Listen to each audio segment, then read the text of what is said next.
লেবাননে ইসরায়েলি হামলা এবং ফিলিস্তিনে ইসরায়েলের চলমান গণহত্যার প্রতিবাদে রাজধানীর কামারচঙ্গীরে বিক্ষোভ মিছিল করেছেন বাংলাদেশ খেলাফতে আন্দোলন।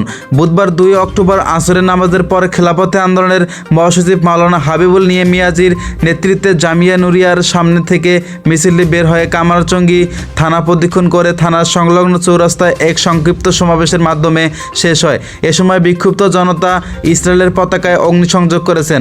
বিক্ষোভ মিছিলের শেষে সমাবেশে অন্যান্য মধ্যে বক্তব্য রাখেন কেন্দ্রীয় নায়েবে আমির মাওলানা মুজিবুর রহমান হামিদি, যুগ্ম সাংগঠনিক সম্পাদক মুফতি সুলতান মহিনুদ্দিন, প্রচার সম্পাদক মাওলানা সাইফুল ইসলাম সুনামগঞ্জি, প্রশিক্ষণ নামাজের মাওলানা ইসলামী মাদারীপুর সহ বেশ কয়েকজন। সংক্ষিপ্ত সমাবেশের সভাপতির বক্তব্যে মাওলানা হাবিবুল মিয়াজি বলেছেন, আগ্রাসী ইসরায়েলকে থামানোর একটাই উপায়, তা হলো তাদের বিরুদ্ধে সশস্ত্র লড়াই। আমরা বাংলাদেশের সবাইকে আহ্বান জানাবো এবং থেকে ইসরায়েলি সব পণ্য বয়কট করে চলতে হবে। আমরা চাই বাংলাদেশের কোনো নাগরিক যেন ইসরায়েলি পণ্য ব্যবহার না করে। ইরাকে আমেরিকান অগ্রসর ঠেকাতে আমরা যেমন জিহাদের জন্য প্রস্তুত ছিলাম, ঠিক তেমনি বাংলাদেশের 18 কোটি মুসলমান ইসরায়েলের বিরুদ্ধে জিহাদের জন্য প্রস্তুত রয়েছে। আমরা ওআইসি সহ সব মুসলিম দেশ ও সংস্থাকে ইসরায়েলের বিরুদ্ধে কার্যকর পদক্ষেপ নেওয়ারও আহ্বান জানাই।